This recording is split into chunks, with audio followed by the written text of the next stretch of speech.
right, so hello everyone. Welcome to my talk about Cryptography 101. And let's get started. So this talk, before beginning this talk, let's go through a quick self-introduction. My name is Alix Fachin. I'm 41 years old, and I studied computer science 20 years ago, but I worked in finance for 10 years, and I worked in hospitality for 10 years in Hokkaido. And with the COVID situation and everything, I thought it was a good opportunity to switch career and get back to my first idea. And I went to Code Chrysalis to polish my skills and try to get back to IT. So let's get started. So the story I'm going to speak about today is the story of a quest down a rabbit hole. So which rabbit hole? A few years ago, I began to see, like everyone, I guess, this kind of error message that you see at the bottom right. And this happened when I was trying to connect to sites which did not make the transition yet between HTTP and HTTPS protocol. All right, fair enough, but what does this mean? All right, so I went into looking into what is the difference between HTTP and HTTPS. So the difference is that an HTTPS server, has something that is called a certificate. All right, fair enough, but what is a certificate and what does it contain? So a certificate is a file that contains some public key for encryption and other data. So then I had to wonder, but what is a public key? And if there is a public key, then there should be a private key as well. And what is the difference between the two? And how does this work? And how does encryption works anyway? So as you can see, that's the beginning of a lot of research and or a lot of potential research at least. And that's the rabbit hole in which I would like to go today with you. So first, we're going to have a look at cryptography, what it is, and how can we define it, just to be 100% sure we are all on the same page. Then we're going to have a look at encoding methods throughout history. And then we're going to have a look at the principle of public and private key encryption. Then a quick demo where I will show an app that I made to try to figure out how does this work. And then we're going to have finally have a look at the challenges and some advanced encryption techniques. So what is cryptography? So the real definition, the formal definition, is the science of secure communications in the presence of third parties called adversaries. What does this mean? It means that two parties want to communicate, but wants the communication to be kept secret in the case the communication has been hijacked or hacked by a third party. So think about two armies or two generals a long time ago that wants to say something like, okay, we're going to attack tomorrow morning at 6 a.m.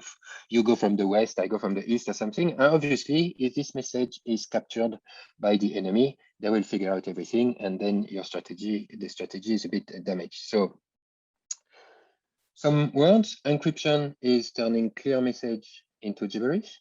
Decryption is turning this gibberish, this complicated stuff, unreadable stuff, back into clear message.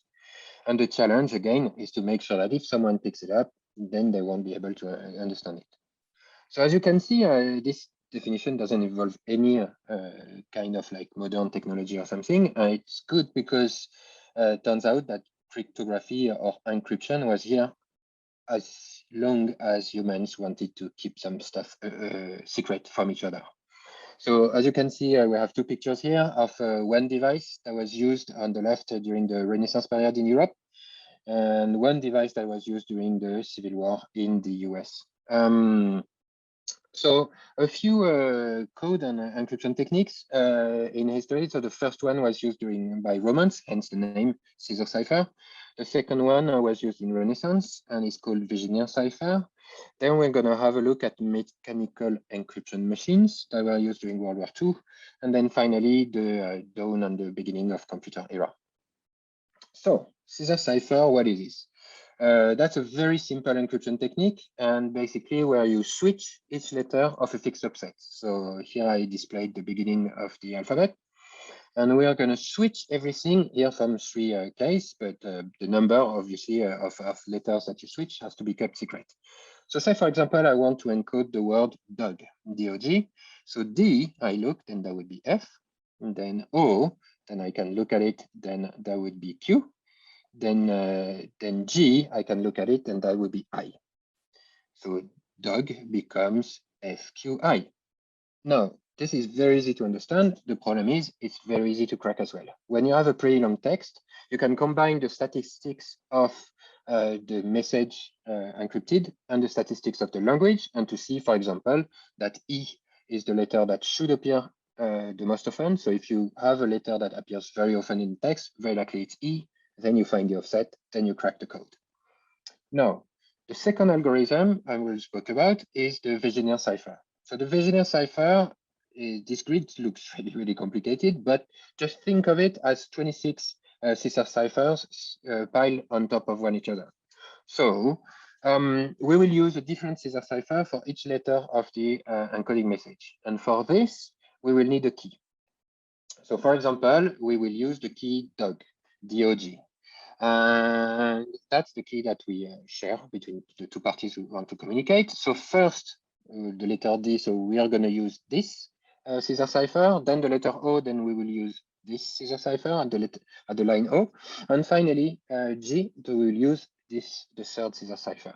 So let's go. We want to encode the word lemon because we want to say lemon to some other party for some reason. So first, the letter L, I get at the intersection of the colon L and line D, and I get O. So my first letter will be, my first coded letter will be O.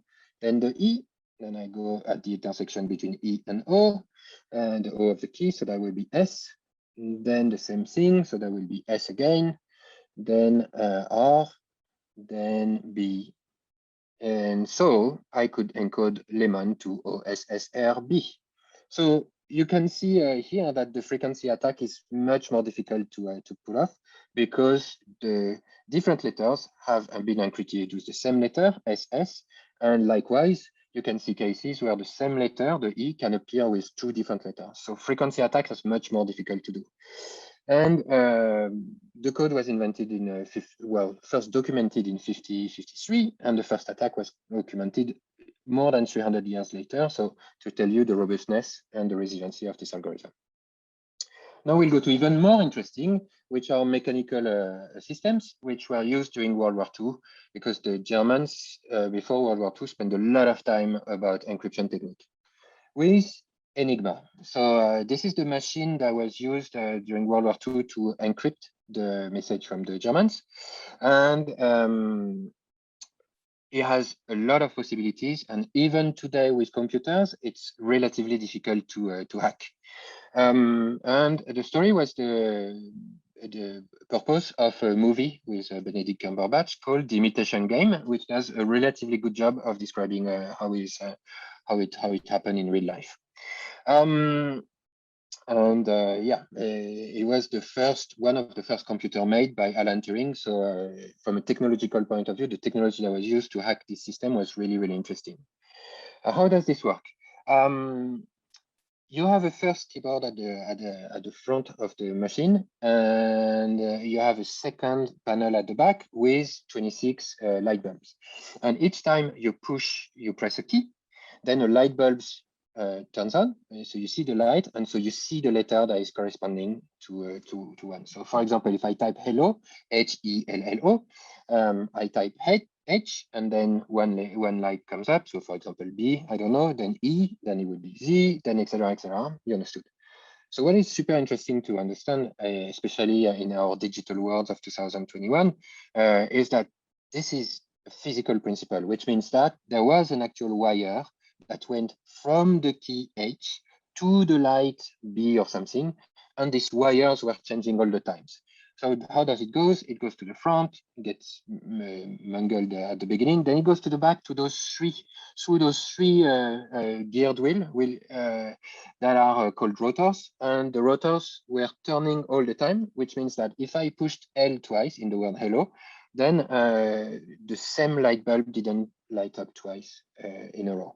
So that's that was super complicated to decode because the rotors were never at the same place. On top of this, you had to choose 3 rotors out of the 5 or the 7 that were available.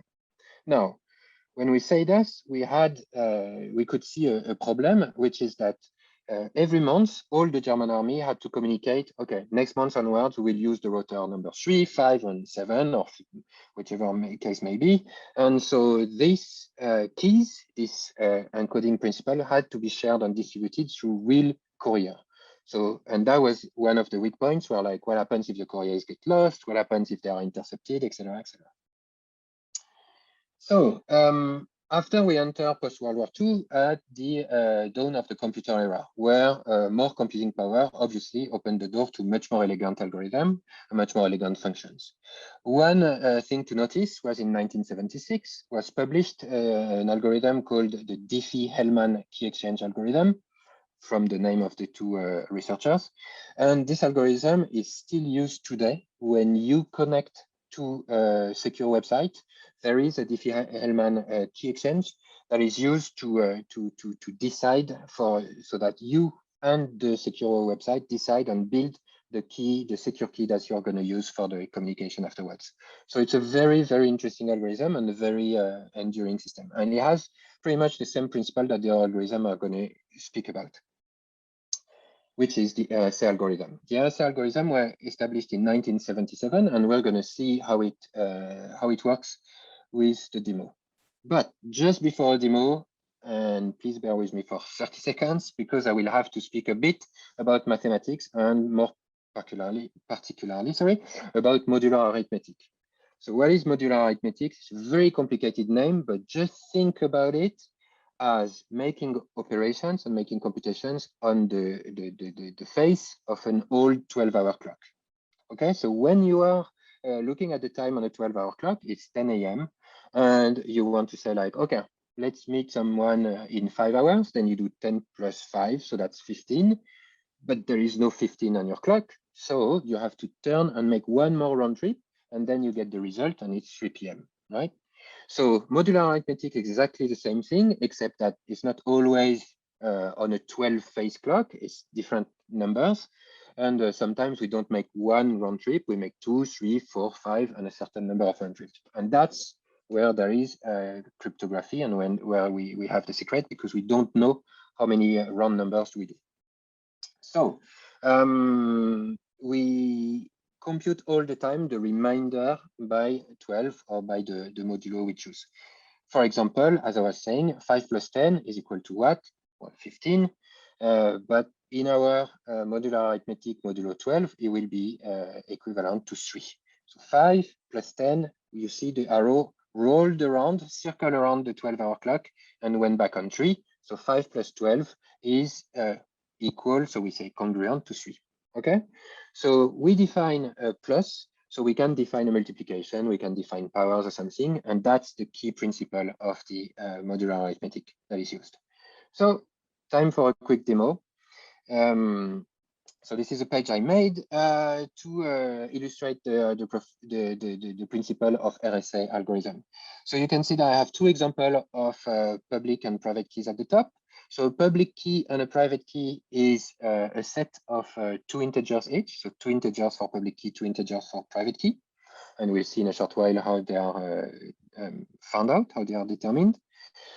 So let's say I want to send a message to my bank, to my bank's website, and my bank has published the public key to everybody. So everybody knows 23 and 209.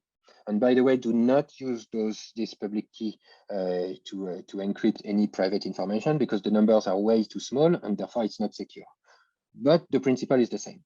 So I input the public key and the private key, and I input my message. My message is like, I tell my bank, I want $1 million. I want $1 million. Dollars, maybe with an S. So here I have the message that is encrypted. Okay, so I'm gonna, so that's the message that will be sent with my bank. And that's the message that if a hacker finds it, then they have to figure out what it means, like 156, 109, etc., etc. It's very difficult to find out. But I can now I'm on the side of my bank. I paste here the message that I received, and then I will try to use the public key. I need to use the private key this time. So it's all gibberish when I use the public key. So I need to find out the private key. So I know it's 47, and I can find I want $1 million. So the message is decrypted. And as an aside, if I use a different public key, a different set of number, nothing works. It's only 47. It's only the 47, my private key, that can properly decode the algorithm. So I need to really pay attention to not tell anyone the number 47. Now, I won't go into all the details about how those keys are determined, because it requires a pretty hefty and pretty hairy mathematics at some point. But let's go for the beginning. First, I need to find two prime numbers. So prime numbers are numbers that do not have dividers between 1 and themselves, right? So for example, 11 cannot be divided by anything apart from 1 and 11, 13, and then a lot of other ones. So we'll look at the prime numbers until 100 for this one. So let's take 2 by random. I'll take 37 and 67 by any chance. And you can see already that the second number of the public keys and the private keys will be the product of these two numbers, right? So 37 plus 67, that's 2479. And that will be the modulo, so the equivalent of this 12 that I was speaking about before on the digital clock, on the analog clock. So that will be the modulo with which you are doing the operations. Then I need to select two other numbers, the public key and the private keys, and those numbers are selected and determined according to some kind of criteria about divisibility. I apologize, I don't have time to enter into the details, but that has to do with Euler algorithm and general divisibility of some characteristics. So now I selected the two numbers, so you can see that I have the key that is 359 and 2479 and 503 and 2479. So feel free to go to this website. It's hosted on GitHub, and to try out different combinations to see how those numbers are generated. And then we'll go back to the presentation. So the RSA algorithm was found by 3 researchers in MIT in 1977. Their name was Rivers, Shamir, and Adelman. So they took the first letter of their names, so that is RSA. And they worked in two teams. One team was had the job to encrypt the messages, and the other person had the job to decrypt the message to make sure that they are seeing both sides of the issue, and to make sure that it works, that their algorithm is safe. And the story tells that they were stuck a very, very long time, and then I think for Passover they all get very, very drunk, and somehow they woke up the next day with the solution, which is an interesting point for problem solving. Interestingly as well, the same algorithm was invented or discovered earlier in the UK in GCHQ, which is their intelligence services, in 1973, but it was classified. So nobody knew about that until it was classified in 1997. And RSA algorithm is still used to this day for safety protocols, even though the encoding is quite slow and it takes a lot of characters to get to generate the keys, etc. So as I said before, just to hammer the point, public key and private key are nothing else than integers. And to be safe, on the safe side, very, very, very long integers.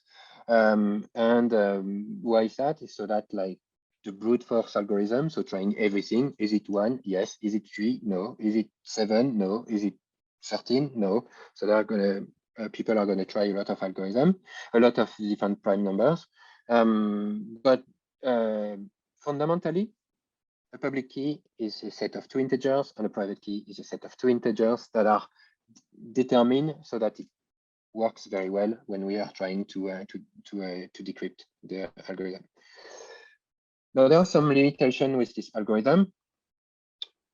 Because the number of necessary prime numbers is increasing, more and more people need such keys, such prime numbers. So people who are generating and certification entities that are generating and attributing those prime numbers need to find even more prime numbers, so even bigger numbers. And the problem with prime numbers is that the bigger you go, the less prime numbers there are. So they need to be even bigger. So this is increasing the weight of the network, because when you exchange the public keys and private keys, you need to exchange bigger and bigger messages through the network, and it makes computation time slower and slower. And another interesting fact is that the RSA team actually proved mathematically that there are no algorithms that can break the RSA encryption in a reasonable time. So of course there is brute force, but there is no better algorithm than that. It was proved. However, the day where we will be able to use quantum computers, there is one algorithm that uses quantum computers that is able to hack and crack the code, the RSA code, very fast. But quantum computers are not reality yet, so we have a bit of time for that. So what came after, I will go very fast on this because it is pretty complicated. It can go pretty hairy, pretty fast, is elliptic curves. It has nothing to do with ellipses, but that's the kind of curve that you see on the right side of the screen. This has a similar principle to the RSA, but the numbers required are much smaller and much easier to manage. For example, you get the same kind of security with elliptic curve with 512 bits, whereas a RSA algorithm would need 15,000 bits, so 30 times more space. And this grows exponentially. So roughly, what is the principle?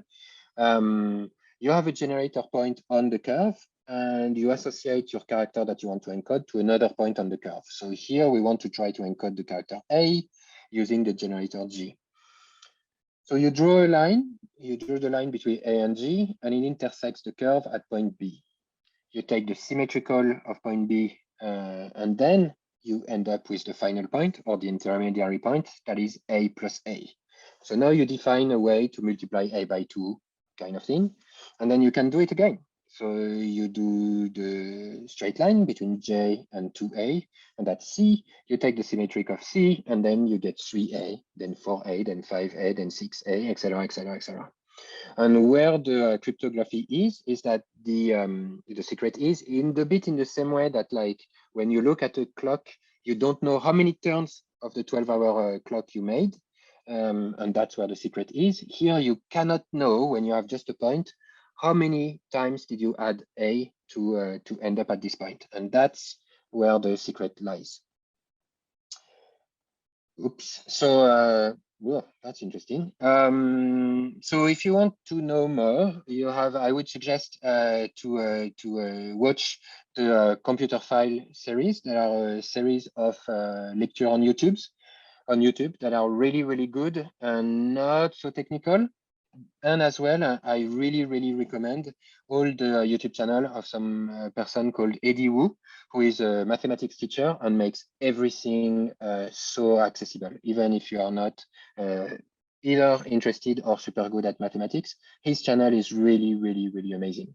And I recommend his TED Talk as well, when he says that, like, he's not ashamed of saying he likes mathematics. Really, really good channel. So to wrap it up, cryptography was always and is still an arms race between the two parties communicating, and all the parties that don't want to be hacked. And so there is no finish line. It's a fascinating field because it's always changing, always evolving, and there is so many things to learn. Both RSA algorithm and elliptic curves use some kind of similar mathematical operations which are easy to compute but very difficult to reverse, almost an impossible actually for RSA.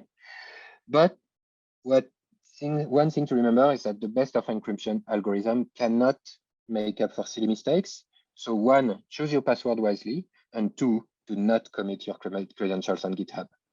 So thank you very much for listening. I hope you learned a few things with my talk. And if you still have questions or you want to know more and contact me, feel free to look at the repo on GitHub or contact me on Twitter at AlixDev5. Thank you very much. you.